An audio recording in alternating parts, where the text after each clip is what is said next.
Salve, salve, nação rubro-negra! Aqui Marquinhos Assunção chegando com esse vídeo de informações do Flamengo para deixar você muito bem atualizado e também informado de tudo que está acontecendo no rubro-negro mais querido do Brasil e do mundo, o Clube de Regatas do Flamengo. Bom, antes de começarmos com o giro de notícias do Mengão, eu pediria a você que não é inscrito no canal que se inscreva, que deixe o like, que compartilhe os conteúdos nas redes sociais e que, por fim, você ative o sininho das notificações para que o YouTube possa notificá-los de tudo que estiver acontecendo de novidade aqui no nosso canal. Dito isso, vamos às notícias do Flamengo, porque aqui não tem enrolação. O Flamengo realizou hoje, sexta-feira pela manhã, a sua última atividade em preparação para a partida de amanhã contra o Bragantino pelo Brasileiro em sua sexta rodada. Com imagens disponibilizadas pelo Flamengo, Matias Vinha e De La Cruz treinaram normalmente e são opções ao Tite para escalar o Flamengo diante do Bragantino.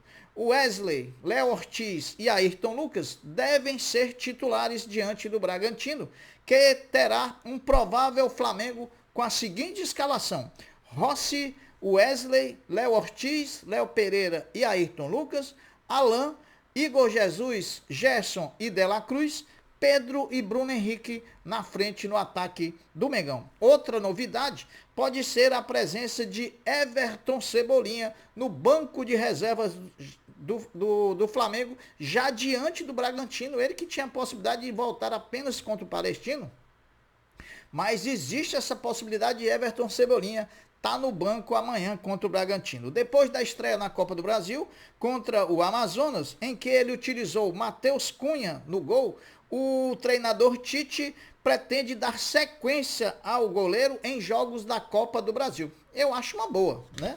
Então, Matheus Cunha pode ser titular durante os jogos da Copa do Brasil do Flamengo. Com essa provável escalação, Tite ensaia uma mudança no esquema tático para a partida diante do Bragantino.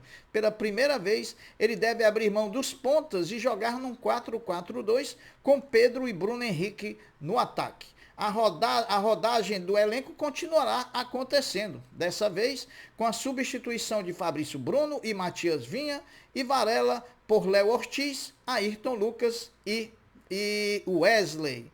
Confirmado, Cebolinha e Arrascaeta embarcaram com destino a São Paulo, onde o Flamengo enfrenta o Bragantino e depois segue viagem ao Chile para enfrentar o Palestino, jogo da Libertadores da América. Saiba quais foram os jogadores relacionados e que viajaram com destino a São Paulo e depois ao Chile. Goleiros, Matheus Cunha, Rossi e Caio Baroni. Laterais, Wesley, Matias Vinha, Ayrton Lucas e Varela. Zagueiros, Fabrício Bruno, Léo Ortiz, Cleiton, Léo Pereira, Davi Luiz. Meias, Igor Jesus, Vitor Hugo, Gerson, Matheus Gonçalves, De La Cruz, Everton Araújo, Arrascaeta e Alan. E atacantes, Luiz Araújo, Bruno Henrique, Lohan, Verton, Gabigol, Pedro, Cebolinha e também o centroavante Carlinhos. Bom, meus amigos, uma nova pesquisa de opinião pública encomendada pelo Sistema Verdes Mares de Comunicação, que retransmite a Globo no estado do Ceará, realizada pelo Instituto Opnus, apontou quais são as maiores torcidas do estado do Ceará. A pesquisa apontou o Flamengão, o Malvadão, como o clube de maior torcida no estado do Ceará, com 20% dos entrevistados revelou ser torcedor do rubro-negro carioca. Logo após o Flamengo, que tem 20%, veio o Ceará com 17%, seguido do Fortaleza com 15%. Então, mais um estado, né, do Nordeste brasileiro em que o Flamengo domina, apesar de terem clubes grandes nesse próprio estado. Mengão, líder no Ceará com 20%. O gol de Pedro diante do Amazonas, além de aumentar a vantagem dele como o maior goleador do novo Maracanã, tornou ele de forma isolada, com 15 gols, o maior artilheiro do Brasil na temporada de 2024. Seguido de perto por Mastriani, centroavante do Atlético Paranaense, e também de Júnior Santos, do Botafogo, que vem ali na cola do Pedro. Pedro tem 15 gols e os dois vêm com 14 gols atrás. O basquete do Flamengo entra em quadra daqui a pouquinho. Daqui a pouquinho, no Tijuca Tênis Basquete das quartas de final do 23 do ano de 24. na temporada. Enfrentaram duas e em ambas as vezes o Flamengo ganhou do basquete cearense. Meus amigos, a responsabilidade social do Flamengo na partida diante do Amazonas, na quarta-feira, no Maracanã, continuou fazendo seu papel de inclusão social. Levou mais 800 pessoas de instituições sociais carentes do Rio de Janeiro ao Maracanã. Palmas para o Mengão, palmas para o Mengão. Isso não é divulgado em lugar nenhum, mas aqui no canal Marquinhos Assunção a gente traz tudo sobre o Flamengo.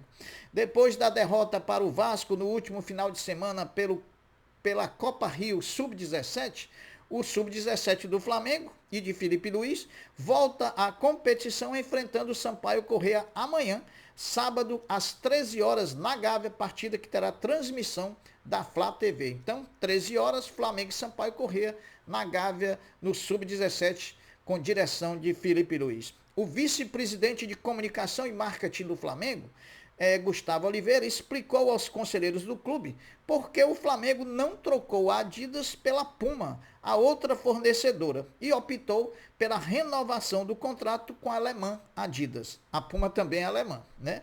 De acordo com o vice-presidente de comunicação e marketing, o Flamengo chegou a ter conversas com a Puma, sim. Porém, a empresa deixou claro que não teria condições de assumir o fornecimento do Flamengo, de material esportivo do Flamengo, caso renovasse o contrato com o Palmeiras. Quanto à proposta da Givova, o VP de marketing do Flamengo falou que a proposta não era séria. Imagine o que é que o Flamengo recebeu de proposta dessa tal de Givova, né? Amanhã, sábado, dia 4, o Flamengo abre as vendas dos ingressos para a partida contra o Corinthians pelo Campeonato Brasileiro no próximo sábado, dia 11, no Maracanã. A venda será restrita aos sócios torcedores até segunda-feira, às 16 horas. A partir desse horário, estará liberada a venda para o público em geral e para os visitantes. A Conmebol já definiu a equipe de arbitragem para Palestino e Flamengo, terça-feira, 21 horas, em Coquimbo, no Chile. Veja a escala da arbitragem. Árbitro Esteban Ostovich, do Uruguai, assistido na bandeira 1 por Nicolas Tan, na bandeira 2 por Martin Sop, ambos do Uruguai, e o árbitro de VAR, Andrés Cunhas, também do Uruguai. Então, os 4 componentes da equipe de arbitragem escalado pela Conmebol para Palestina e Flamengo são do Uruguai. Sob o comando de Tite, o Flamengo já teve os seguintes capitães em quantidade de jogos. Quem mais foi capitão sob o comando de Tite foi Arrascaeta, com 13 partidas como capitão da equipe. Depois vem Gerson com 12, Bruno Henrique com 6, Everton Ribeiro com 1 e Felipe Luiz com 1. A gente está trazendo desde o dia que o Tite chegou ao Flamengo em 2023. Com informação do jornalista Vender Casagrande, o Flamengo vendeu 70% dos direitos econômicos do centroavante André Silva, que estava emprestado ao Estrela Amadora de Portugal. Os valores da negociação são de 600 mil euros por 70% dos direitos econômicos, o que equivale em reais a 3,8 milhões de reais. Com isso, ao terminar o empréstimo e a temporada europeia ao qual André Silva está disputando pelo Estrela Amadora no Campeonato Português, ele vai ficar lá definitivamente no futebol europeu, mais precisamente no futebol português. E o Flamengo ainda fica com 30% dos direitos econômicos do jogador. A última notícia para encerrar é uma notícia da economia do Flamengo, que sempre está lá no mais alto patamar do futebol brasileiro.